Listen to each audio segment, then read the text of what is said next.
संबंध महाराष्ट्रभर गेल्या 3 दिवसापासून पुन्हा एकदा खळबळ उडाली. ती MSEDCL कडून एक मेसेज आला आणि त्या मेसेजमध्ये 48 तासाची मुदत जी देण्यात आली आणि 17/8/2021च्या भारत सरकारच्या राजपत्राचा उल्लेख करून 48 तासाच्या नंतर किंवा आतमध्ये तुमच्याकडे आता स्मार्ट मीटर लागतील आणि त्याचे असे असे फायदे आहेत आणि ते लावायला येणाऱ्यांना तुम्ही सहकार्य करा, अशा प्रकारचं ज्यावेळेस मेसेज आला त्यावेळेस महाराष्ट्रामध्ये खळबळ उडाली. त्याचं कारण असं की मुख्यमंत्री देवेंद्र फडणवीस विधानसभेमध्ये म्हणाले की स्मार्ट मीटर लागणार नाही. तसा प्रकारचा नरेटिव्ह तुम्ही सेट करू नका. असं असताना जेव्हा मुख्यमंत्री म्हणतायत की स्मार्ट मीटर लागणार नाहीत आणि मग आता कसं काय मेसेज आला? त्यामुळं सर्वप्रथम महाराष्ट्रातल्या जनतेला माझी नम्र विनंती आहे की मुख्यमंत्री वेगळे आणि महावितरण वेगळं असं समजू नका. मुख्यमंत्री हे महावितरणचे बॉस आहेत.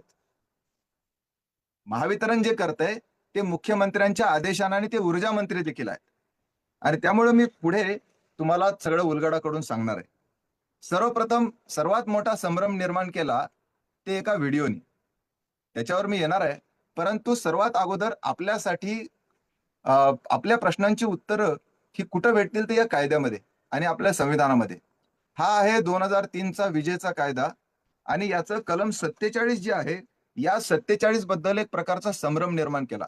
आतापर्यंत निर्माण केलेले सर्व संभ्रम, अगदी मुख्यमंत्र्यांपासून तर अगदी वेगवेगळे जे काही खोटे नाटे अजूनही येत आहेत, आज येत आहे की नाही नाही आता मुख्यमंत्र्यांनी आदेश दिले थांबवा सगळं, असं काहीही नाही, हे मी तुम्हाला सांगणार आहे. कलम 47 बद्दल एक संभ्रम निर्माण केला गेला मुद्दामून, की या कलम 47(5) च्या उपकलम 5 प्रमाणे मीटर कोणतं लावायचं हे ठरवण्याचा तुम्हाला अधिकार आहे, अशा प्रकारचं सांगण्यात आलं. हे कलम 47 आहे. बाजारातून पुस्तक घ्या आणि वाचा. या कलम 47 मध्ये असं काहीही लिहिलेलं नाही, उलटा आपल्या विरोधात लिहिलंय. हा कायदा 2003 ला आला आणि 2003 ला अटल बिहारी वाजपेयी सरकार होतं. त्यावेळेस त्यांनी ही तरतूद करून ठेवलेली आहे. काय म्हणतंय कलम 47? कलम 47 चा मथळा आहे पॉवर टू रिक्वायर सिक्युरिटी. कोणाला सिक्युरिटी? लायसन्सीला सिक्युरिटी. कोण आहे लायसन्सी? हा आज महावितरण हे लायसन्सी आहे, उद्या अदानी असणार आहे. त्याच्यासाठी सगळं चाललंय. काय सिक्युरिटी दिलेली आहे लायसन्सीला? लायसन्सीचं काम आहे की त्यांनी तुम्हाला वीज दिली पाहिजे, तुम्हाला मीटर दिलं पाहिजे आणि तुम्ही त्यांचं रिपेमेंट केलं पाहिजे, त्या वापरलेल्या विजेचे पैसे दिले पाहिजे. परंतु ही सिक्युरिटी 47 मध्ये त्यांना का दिलेली आहे? कारण तुम्ही त्यांना गॅरंटी दिली पाहिजे. ग्राहकांनी लायसन्सीला त्याच्या पेमेंटची गॅरंटी दिली पाहिजे. कशी द्यायची गॅरंटी? दर 6 महिन्याला तुम्हाला एक सिक्युरिटी डिपॉझिटचं कोरं बिल येतं दर 6 महिन्याला. आणि ते सिक्युरिटी डिपॉझिटची अमाऊंट कशी ठरते? तर तुमच्या पूर्ण वापराच्या ह्याच्यावर जे तुमचं बिलिंग असतं त्याच्यावर ती रक्कम ठरते. जर ते 6 महिन्याला येणारं जे सिक्युरिटी डिपॉझिटचं जे बिल आहे ते जर तुम्ही भरलं नाही तर तुम्हाला प्रीपेड मीटर लागेल, असं 47(5) म्हणतंय. 47(5) काय म्हणतंय? जर तुम्ही सिक्युरिटी डिपॉझिट जर भरलं नाही तर तुम्हाला प्रीपेड मीटर लागेल आणि जर तुम्ही सिक्युरिटी डिपॉझिट भरलं तर तुम्हाला पोस्टपेड लागेल. हे 47 आहे. सिक्युरिटी डिपॉझिट भरणं काय किंवा प्रीपेड मीटर लावणं काय, हे दोन्हीही सारख्याच गोष्टी आहे. फास्टॅगवर आपण जसं हायवेला फास्टॅगचं हे लावतो त्याप्रमाणे तशाप्रमाणे ते सगळे पैसे त्यांच्याकडे राहणार. त्याच्यामुळं हे प्रीपेड पोस्टपेड हा खेळ आता थांबवला पाहिजे. हा संभ्रम आता थांबवला पाहिजे.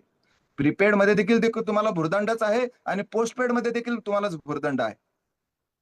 मुळातच स्मार्ट मीटर काय येत आहेत हा खरा प्रश्न आहे. आता यामध्ये कलम 55चा देखील उल्लेख करण्यात आला, त्याच्यावरही तुम्हाला स्पष्टपणे पुन्हा एकदा सांगतो. विधानसभेच्या निवडणुकीच्या अगोदर हे सरकार धादांत खोटं बोललं. आता हा 2003चा कायदा आहे आणि आपल्याला जो मेसेज आला त्या मेसेजमध्ये स्पष्टपणे म्हटलंय की भारत सरकारच्या राजपत्र दिनांक 17 ऑगस्ट 2021चं राजपत्र. मग जर भारत सरकारने जर 21 ला निर्णय घेतलेला होता राजपत्रामध्ये, तर मग आता 4 महिन्यापूर्वी देवेंद्र फडणवीस असं कसं काय खोटं बोलले आणि त्यांच्यावर तुम्ही विश्वास कसा ठेवला? आज परत मुख्यमंत्र्याच्या नावाने परत खोटे व्हिडिओ पसरवले जात आहेत. मुख्यमंत्री खोटं यासाठी बोलले कारण तुम्ही लढू नये, रस्त्यावर उतरू नये. तुम्ही त्यांच्यावर विश्वास ठेवावा. माझी तुम्हाला विनंती आहे, ना मुख्यमंत्र्यावर विश्वास ठेवावा ना कोणावर विश्वास ठेवावा, तुम्ही कागदांवर विश्वास ठेवावा. अशाच प्रकारचा संभ्रम चंद्रशेखर बावनकुळे यांनी विधानसभेच्या निवडणुकीच्या पूर्वी पसरवला होता. ही बातमी तुम्हाला आठवते सगळ्यांना? ही बातमी सर्व वर्तमानपत्राच्या पहिल्या पानावर आली होती. घरोघरी स्मार्ट मीटर लागणार नाही. तेव्हा आम्ही सगळ्यांना सांगत होतो की केंद्र सरकारची, भारत सरकारची, मोदी सरकारची ही स्मार्ट ग्रीड मिशन योजना आहे आणि 2017 पर्यंत त्यांना पूर्ण भारतामध्ये स्मार्ट मीटर या अदानीसाठी लावण्याचा त्यांचा प्रोजेक्ट होता. तो त्यांचा लेट झालेला आहे. त्याच्यावर विश्वास ठेवू नका. कारण जर त्यावेळेस आम्ही पत्रकार परिषद घेऊन सांगितलं, हा आहे तो आदेश. त्यांनी आता कॉम्रेड भोयर जे सांगत होते ते ह्याच्यातले आकडे सांगत होते. हा 21/9/2023 ची ऑर्डर आहे ही. म्हणजे अदानीला भांडूप, कल्याण, कोकण, परत अदानीला बारामती, पुणे, त्याच्यानंतर एनसीसी कंपनीला नाशिक आणि जळगाव, त्यानंतर एनसीसी कंपनीला लातूर, नांदेड, औरंगाबाद, मॉन्टे कार्लोला चंद्रपूर, गोंदिया, नागपूर, अकोला, अमरावती आणि जिनियस कंपनीला अकोला आणि अमरावती, असे कोट्यावधी रुपयाचा आणि कोट्यावधी हे सगळे मीटर लावण्याचं आदेश, कॉन्ट्रॅक्ट हे त्यांना दिलं. त्यावेळेस आम्ही ज्यावेळेस बावनकुळेंनी ही बातमी दिली, हे जेव्हा जाहीर केलं, त्यावेळेस आम्ही पत्रकार परिषद घेऊन सांगितलं होतं की बावनकुळेंनी हे दाखवावं की ही ऑर्डर रद्द झाली. ही ऑर्डर रद्द न करता ते फक्त मतांवर डोळा ठेवून तुम्हाला खोटं बोलले. आणि आता तुम्ही जा विचारला पाहिजे की बावनकुळे, तुम्ही हे जे बोलला होता ते आता कुठं गेलं? मुख्यमंत्री, तुम्ही जे बोलला होता ते आता कुठं गेलं? ते तर लांबच, पुन्हा ते खोटं बोलले. पण आता हे स्मार्ट मीटर आणतायत कशासाठी? माझं तुम्हाला नम्र निवेदन आहे की मंत्र्यांवर विश्वास ठेवू नका. अधिकारी खरं बोलतायत. आम्हाला आमच्या छत्रपती संभाजीनगरचे मुख्य अभियंता पवन कुमार कछोट यांनी हे उत्तर दिलंय. हे त्यांच्या सहीचं पत्र आहे. अधिकारी कधीच खोटं बोलत नाहीत आणि कागदावर सही करून तर कधीच खोटं बोलत नाही. मंत्री खोटं बोलतात. हे पवन कुमार कछोट यांच्या सहीचं पत्र आहे आणि या पत्रात त्यांनी म्हटलंय आम्हाला उद्देशून, हे आमच्या भारतीय कम्युनिस्ट पक्षाच्या नावाचं निवेदनाला दिलेलं उत्तर. त्यामध्ये ते म्हणतायत की केंद्रीय वीज प्राधिकरण सीईए आणि केंद्रीय विद्युत नियामक आयोग सीईआरसी यांच्या मार्गदर्शक तत्वाप्रमाणे आणि रिवॅम्प्ड डिस्ट्रीब्युशन सेक्टर स्कीम, जी केंद्र सरकारचा प्रोजेक्ट आहे, या अंतर्गत हे सगळे स्मार्ट मीटर लावणे बंधनकारक आहे. थांबवावी ही चर्चा आता 47च्या अनुषंगाने, 55च्या अनुषंगाने. आणि हे केंद्रीय वीज नियामक आयोग म्हटलंय म्हणजे कलम 55चा कंप्लायन्स देखील त्यांनी करून ठेवलेला आहे. हायकोर्टाचा कुठला तरी आदेश, असं काहीतरी बोललं जातंय. अहो, हायकोर्टाचा आदेश असेल तर मग अवमान याचिका दाखल करा ना. अवमान याचिका का दाखल केली नाही? मुळातच आपल्याला रस्त्यावर उतरल्याशिवाय पर्याय नाही, म्हणून ही आम्ही घरोघर पत्रक वाटली. इथं छत्रपती संभाजीनगरला आम्ही प्रत्येक महिन्याच्या पहिल्या बुधवारी सकाळी 10 ते 11 आम्ही आंदोलन करतोय आणि सतत लावून धरतोय. घरोघर जाऊन फॉर्म वाटतोय. 47-5 नाही, मुख्यमंत्र्याला स्पष्टपणे या अर्जामध्ये आम्ही म्हणतोय की तुम्ही आम्हाला मतं घेत असताना स्मार्ट मीटर लावणार नाही असं म्हणून मतं घेतलेत, तुम्ही हे आता स्मार्ट मीटर रद्द करा. कशासाठी आणताय ते स्मार्ट मीटर ते आता सांगतो. आपण आपलं बिल कधी वाचतच नाही. हे आपलं बिल, या बिलच्या पाठीमागचा भाग आपण कधीच वाचत नाही. महाराष्ट्रामध्ये सर्वात महागडी वीज आपल्याला विकली जाते, आपण सहनशील आहोत. या बिलाच्या पाठीमागे लिहिलेलं आहे की 0 ते 100 युनिट पर्यंत आपल्याला 4 रुपये 28 पैसे हा दर लागेल एका युनिटला. त्याच्यानंतर 101 ते 300 युनिट पर्यंत आपल्याला 11 रुपये 10 पैसे आपल्याला दर लागेल. करा हिशोब, घ्या आपलं बिल आणि लगेच हिशोब करा. मी माझा केलाय. मला 4 रुपये 28 पैसे आणि 11 रुपये 10 पैसे प्रमाणे मला बिल आलेलंच नाहीये. का आलं नाही? कारण या ठिकाणी लिहिलंय हे सगळे ऍड झाले. काय ते? हे आहे स्थिर आकार, वीज आकार, वहन आकार, इंधन समायोजन आकार, वीज शुल्क, वीज विक्री कर, हे सगळे ऍड केले. म्हणजे मला जर 1100 रुपयाचं बिल, 1100 रुपये या 4 रुपये 28 आणि 11 रुपये 10 पैशाप्रमाणे होत असेल तर मला बिल आलं 2200 रुपयाचं. म्हणजे जवळपास 1000-1200 रुपये हे सगळे व्याज, हे सगळं आलेलं आहे. वहन आकार, वीज शुल्क इत्यादी इत्यादी. आणि मग माझ्या खिशातून जे चाललेलं आहे त्याचा जेव्हा मी भागाकार केला तर मला 1 युनिट वीज आज महाराष्ट्र सरकार मला 14 ते 15 रुपये दरानं 1 युनिट वीज आपल्याला देतं. काही आमचे सोलर लावणारे म्हणजे ते सरकारचे प्रधानमंत्री सूर्यघर योजना, त्यांना असं स्वप्न बघत होते की मला 0 बिल येईल. त्याचा पण अभ्यास केला आम्ही. एकीकडं 14 आणि 15 रुपये युनिट हे तुमच्या माझ्यासारख्या ज्यांच्याकडे सोलर नाही त्यांना लागतंय. तर ज्यांच्याकडे सोलर आहे, ज्यांनी 1.5-2 लाख रुपये खर्च करून सोलर लावलेलं आहे, त्यांचं शून्य बिल केव्हा येईल? जेव्हा त्यांचं हे 1.5-2 लाख रुपये वसूल होईल त्याच्यानंतर शून्य बिल येईल. किमान त्यांना 4 ते 5 वर्ष द्यावे लागतील, त्याच्यानंतर शून्य बिल यायचं स्वप्न ते बघत होते आणि तेवढा स्मार्ट मीटर धडकलं. काय स्मार्ट मीटर धडकलं? या स्मार्ट मीटरमुळं आता सोलरमुळं त्यांना सरकारला असं वाटलं की या सोलरमुळं तर आपल्याला त्यांना लुटताच येणार नाही अदानीसाठी. तर म्हणून त्यांनी सोलरवाल्यांसाठी नवीन आता हे आणलं, रिस्ट्रिक्शन्स आणल्या, त्यांच्यावर बंधनं आणली की सोलरवाल्यांकडून वीज घेत असताना ते 41 पैशाने घेतात आणि त्यांना देत असताना 17 रुपयाने देतात. वा, काय हिशोब आहे.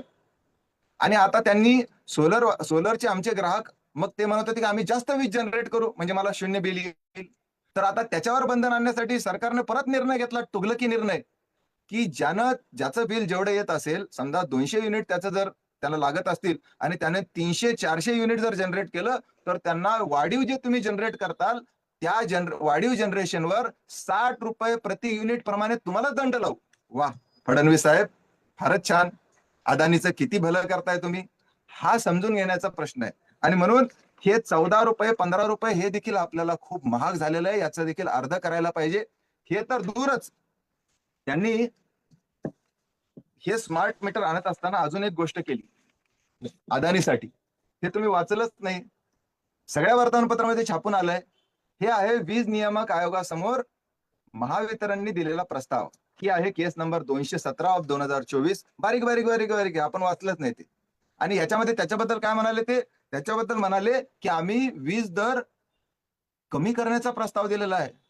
एप्रिल 2024चाच आता प्रस्ताव मंजूर झालेला आहे. आताचे रेट एप्रिल 2024 ला लागू केलेले आहेत आणि लगेच एका वर्षात दुसरं परत दरवाढीचा प्रस्ताव. हा अदानीसाठी होता आणि हा टीओडी होता. त्याच्यावर आम्ही आक्षेप दिला, भारतीय कम्युनिस्ट पक्षाने आक्षेप दिला, अनेकांनी आक्षेप दिले. मग त्या ठिकाणी नाटक झालं, सुनावणीचं नाटक, यांचं ऐकायचं त्यांचं ऐकायचं आणि जे करायचं ते करायचं.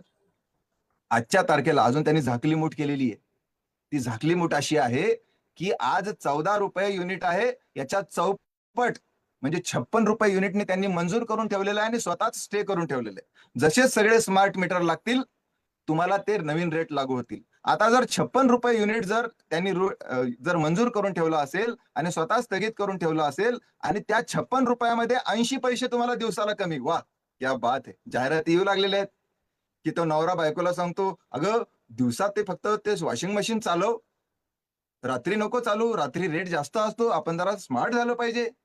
अरे दादा, ते 80 पैसे कमी कशातून करतायत? 14 रुपयामधून नाही कमी, 56 रुपयामधून 80 पैसे कमी करतायत दादा. कोणाला मूर्ख बनवतायत तुम्ही? आणि त्यामुळं लोकांना आता कळालेलं आहे की हे स्मार्ट मीटर चांगलं नाही. युपीतल्या नागरिकांना कळालेलं आहे, ते उचलून फेकून देत आहेत.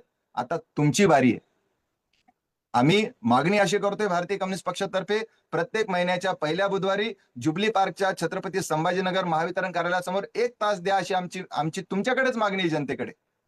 फक्त सोशल मीडियात करून हे होणार नाही, तुम्हाला रस्त्यावर उतरावं लागेल आणि मुख्यमंत्र्याला आणि सर्व ज्यांना ज्यांना तुम्ही निवडून दिले त्यांना जाब विचारावं लागेल की हे काय चालवलेलं आहे तुम्ही. नुसतं एवढंच नव्हे तर आमच्याकडे आमच्या नागरिकांच्या सुरक्षेची देखील त्यांनी कॉम्प्रोमाइज केलेला, समझोता केलेला आहे. आमच्याकडे इकडे अजवा नगर आणि बकवाल नगर मध्ये 3-3 फुटावर स्मार्ट मीटर लागले. म्हणजे एनसीसी कंपनीला कॉन्ट्रॅक्ट दिलं, एनसीसीनं परत दुसऱ्याला दिलं, दुसऱ्यानं परत तिसऱ्याला दिलेलं असेल आणि नफा मिळवण्यासाठी त्यांनी कॉम्प्रोमाइजेस केले. निकृष्ट दर्जाचं मटेरियल वापरलं, कसं तरी थातूर मातूर केलं, त्या वायरी उघड्या करून ठेवल्या आणि एका अचल अस्वले नावाच्या एका मुलीला करंट लागला. ती मुलगी अधू झाली. पोलीस त्यांच्याबद्दल त्यांचा FIR घेत नव्हते, उलट त्यांनाच धमक्या देत होते. मी स्वतः, आमचे सगळे कार्यकर्ते, भारतीय कम्युनिस्ट पक्षाचे कार्यकर्ते उपोषणाला बसले आणि एनसीसी कंपनीच्या विरोधातला पहिला FIR हा वाळूज MIDC वाळूज पोलीस स्टेशनला दाखल झाला. त्याच्याबद्दल आम्ही तिला 1 कोटी रुपयाचं नुकसान भरपाई द्या अशी देखील मागणी करत आहोत.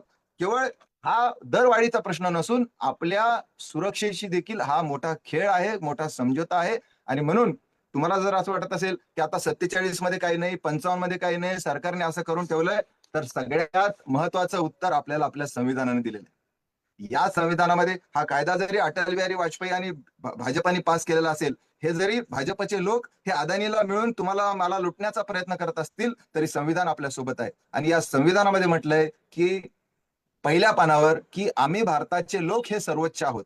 त्यामुळं सर्वोच्च असणाऱ्या भारताच्या लोकांनो, रस्त्यावर उतरा आणि मुख्यमंत्र्याला जाब विचारा. ज्याप्रमाणे शेतकऱ्यांनी रस्त्यावर उतरून ते काळे कायदे परत घ्यायला लावलेत, तसा हा काळा कायदा देखील परत घ्यायला लावला पाहिजे.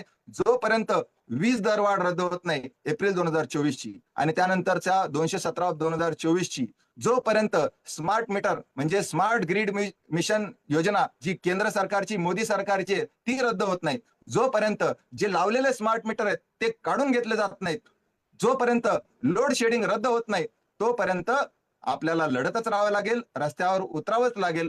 अनेक गोष्टी आहेत त्याच्याबद्दलच्या आपण सविस्तर बोलत राहू. भारतीय कम्युनिस्ट पक्षाचे कार्यकर्ते याबद्दल गेल्या 2 वर्षापासून रस्त्यावर आहेत. 2 वर्षापासून भारतीय कम्युनिस्ट पक्षाचे कार्यकर्ते सतत या विजेच्या प्रश्नावर आंदोलन करत आहेत. त्यांना साथ द्या. आम्ही देखील तुमच्यासाठी लढायला तयार आहोत, परंतु प्रत्येकाला सोबत यावं लागेल. तुम्ही नातेवाईकांच्या लग्नाला जाण्यासाठी वेळ देता, कोणाचं दुःखद निधन झालं तर तिथेही जाऊन वेळ देता, आंदोलनाला पण वेळ द्यावा लागेल.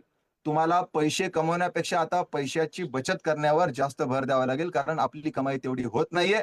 जर तुम्ही आंदोलनासाठी वेळ दिला नाही तर येणाऱ्या काळामध्ये आपल्या कष्टाच्या कमाईवर मोठा डाका टाकला जाणार आहे, नाहीतर आपल्याला अंधारात राहावं लागणार आहे. आपण येणाऱ्या काळामध्ये संघर्ष कराल आणि हा तुगलकी निर्णय, हा भाजप सरकारचा अन्यायकारक निर्णय रद्द करण्यासाठी मोठा